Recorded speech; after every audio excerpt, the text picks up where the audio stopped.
እኛ የምንፈራው የምዕራባውያንን የባህል ወረራ እንጂ ጦርነትን አይደለም። አያቶላ ኾሜኒ የምዕራባውያን ስልጣኔ ምንድነው? የአንድ አገር መሰረትና ቀዳሚ ተቋም ቤተሰብ ነው። የቤተሰብ ራስ ደግሞ ባል ነው። ባል ሚስቱንና ልጆቹን በባህሉ በሃይማኖቱና በማህበረሰቡ የጋራ እሴት የማሳደግና የመምራት ኃላፊነት አለበት። ለሚስቱና ለልጆቹም ፍቅርም ተግሳጽም ምክርም እየሰጠ ለልጆቹ የሚጠቅማቸውን የሚጎዳቸውን እያመላከተ ያስተምራል፣ ለወግ ለማዕረግ ያበቃል። ይህንን በባህልም በሃይማኖትም በሞራልም የሚገነባን ቀዳሚ ተቋም የምዕራቡ ስልጣኔ ከቤተሰብ ጀምሮ መናድ ይጀምራል። የባል የቤተሰብ ራስነትን ሽሮ በእኩልነት ስም ግራ ገባ ቤቱ በማሰኘት ይጀምራል። አባት ልጆቹን መቆጣትና መቅጣት አይችልም፣ ሚስቱንም እንደዛው። የቤተሰብ ሕግ በመንግስት ይደነግጋል፣ ቅጣት አለው። ቀጥሎ ከተፈጥሮ ተቃራኒን ሕጉ ይፈቅዳል። ወንድ ከወንድ ሴት ከሴት ጋር መጋባትም 18 ዓመት ያልሞላቸው ሕፃናት ጾታቸውን ማስቀየርን ይፈቅዳል። ራቆት መሄድን፣ አደባባይ ላይ መዳራትን ነጻነት ብለው ይጠሩታል። ቀጥሎ ያለው አገራዊ ተቋም ትምህርት ቤት ነው። ሕፃናት ገና ከኬጂ ጀምሮ ባህላቸውን፣ ቋንቋቸውን፣ ስነ ምግባርን ሳይሆን በምዕራቡ ዓለም በተቀረጹ ፖሊሲ መክሊታቸውን አውጥቶ የሚያሳይ ሳይሆን በሚያደነዝዝ ዝባዝንኬ እስከ ዩኒቨርሲቲም ተምሮ ለራሱም ለቤተሰቡም ለሀገሩም ጠብ የሚል አዲስ ነገር ሳያመጣ ተቀጥሮ መስራት ብቻ ሆኖ ፕሮፌሰር በል ዶክትሬት እነሱ ባስቀመጡት መስፈርት ጥቁር አስለብሰው ተመርቀሃል ይባላል። ካልተማረው ማህበረሰብ አንሶ ግጭት ቀስቃሽ ልዩነትን አባባሽ ሆኖ የምዕራቡን ሴራ ሲተነትን የሚውል ለአገር በረከት ሳይሆን መርገምት ሆኖ ይቀራል። ራሱን ክዶ እነሱን ሆኖ ይቀራል። ዘመናዊ የጭንቅላት ባርነትም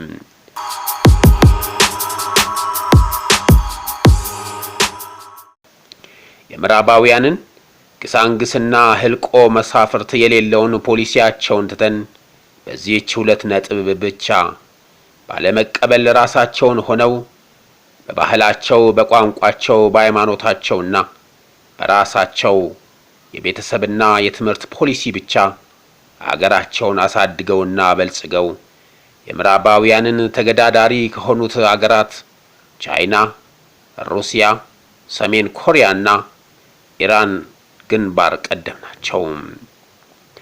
አገዛዞቹ አምባገነን ሊሆኑ ይችላሉ፣ ሉዓላዊነታቸውን ግን አላስደፈሩም። ሲጀመር አምባገነን ማለት የገዛ ዜጎቹን የሚጨፈጭፍ የሰው ሀገር ወሮ ወደ አመድነት የሚቀይር ነው። በምዕራባውያን ስሌት ግን አምባገነን ማለት ለእነርሱ ፖሊሲ የማይገዛ ማለት ነው። ወደ ርዕሳችን እንመለስ። አያቶላ ኾሜኒ በኢራን የመጨረሻ ንጉስ በሼህ መሐመድ ራዛ ዘመን አሜሪካና እንግሊዝ በኢራን ነዳጅና በቆሻሻ ባህላቸው እንደልባቸው በኢራን ሲፈነጩ ነበር። ንጉስና ባለሟሎች በወርቅና በሐር ተሽቆጥቁጠው በዓለም ላይ ተወዳዳሪ የሌለው ድግስ ደግሰው የዓለም አገራት መሪዎችን ጠርተው ፌሽታና ጭፈራ ላይ ነበሩ። የኛው አገር ንጉስ ኃይለ ሥላሴ ሳይቀሩ ተጋብዘው ነበር። በኢራን መጠጥና ጭፈራ ቤቶች ሞልተው ሴቶችም ያሻቸውን እየለበሱ ጸጉራቸውን እየነሰነሱ ከወንዶች እኩል ናቸው ተብለው ከባህልና ከሃይማኖት ባፈነገጠ መልኩ እንደ ምዕራባውያን ሴቶች ሲውረገረጉ ነበር። በአያቶላ ኾሜኒ የሚመራው አብዮታዊውና ህዝባዊ አመጽ እየተቀጣጠለ የንጉስ መሐመድ ራዛን አገዛዝ እየናጠ ሲገሰግስ ንጉሱ ለሕክምና ብለው ወደ ግብጽ ተሻገሩ። አንዋር ሳዳት በከፍተኛ ደረጃ አቀባበል አደረጉላቸው። ግብጽ እያሉ የነ አያቶላ ሆሚኒ ቡድን ስልጣኑን ተቆጣጠሩ። ለተሻለ ሕክምና ወደ አሜሪካ ለመሄድ ጥያቄ ሲያቀርቡ አሜሪካኖች አንገራገሩ። በስንት ቦታ ለሕክምና ተፈቅዶላቸው ዋሽንግተን ሄዱ። በዚህ ጊዜ የኢራን የዩኒቨርሲቲ ተማሪዎች ቴሄራን በሚገኘው አሜሪካን ኤምባሲ ሰብረው ገብተው ዲፕሎማቶችንና ሰራተኞችን አግተው በመያዝ ንጉሱን አሳልፎ እንዲሰጧቸው ጠየቁ። አሜሪካ ጨነቃት። ሆኖም ትላንትና በከፍተኛ ውለታ የዋሉላት ንጉስ ለቀዶ ሕክምና በዝግጅት ላይ ያሉ ወደ ፓናማ ሄዱና እዛው ቀዶ ጥገና ይደረግልሃል ብላ ከነ ዶክተሮቹ ላከችም። ኢራኖችም ፓናማን ጠየቁ። ፓናማም ጎመን በጤና ብላ ውጣልኝ አለች። ንጉስ መሐመድን የሚቀበል አገር ጠፋ። የግብፁ ሳዳት ተቀበላቸው። እዛው ታሞ እዛው ሞቶ የአንድ አገር መሪ ባልተገኘበት በግብፅ መንግስት ብቻ በክብር ተቀበሩ።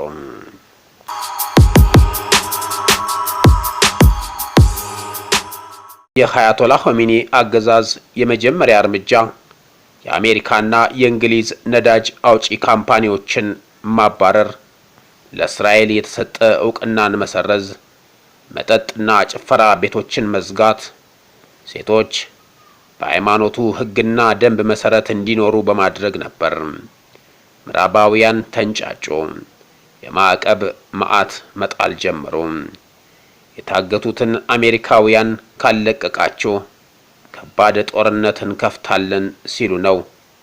እንግዲህ ሆሚኒ እኛ የምንፈራው የባህል ወረራቸውን እንጂ ጦርነትን አይደለም በማለት ከቆብ እንደማይቆጥሩት የተናገሩት። የኢራን ሴቶችም አደባባይ ወጥተው ቀወጡ። በአጠቃላይ የምዕራባውያን ፖሊሲ ሁሉ ተሰረዙ። ኢራን ከ2500 ዓመታት በላይ በተጓዘችበት ስርዓተ መንግስት መልሳ ዘረጋችም። ባለዝና ያደረገኝ ማዕቀብ ነው። ኢራን ባለዝና ያደረገኝ እያለች ዛሬ በዓለም ላይ እንድታንጎራጎር ያደረጋት ማዕቀብ ነው።